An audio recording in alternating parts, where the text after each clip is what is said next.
Hello everyone, I'm Harsha, a ServiceNow developer specializing in UI UX and workspace development at Punley.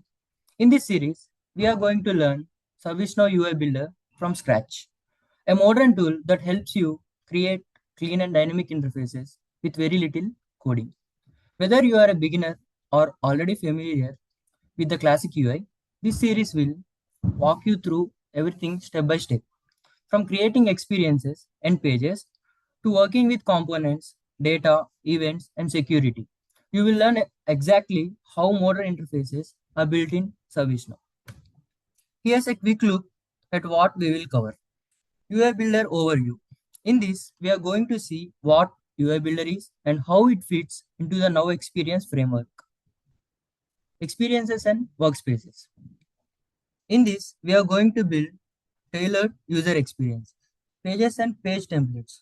In this, we are going to create reusable layouts, landing page. In this, we are going to provide a user's first point of interaction, layout systems.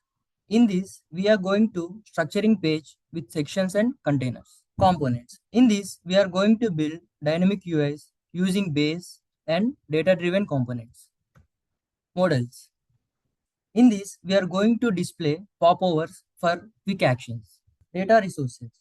In this, we are going to connect your pages to real data events. In this, we are going to add interactions across components. Client state parameters. In this, we are going to store data inside the pages. Client scripts. In this, we are going to add custom logic.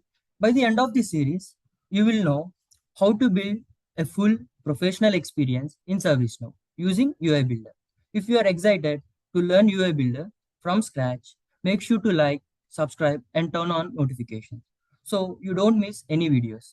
Thanks for watching, and I will see you in the next one where we begin with creating our first experience.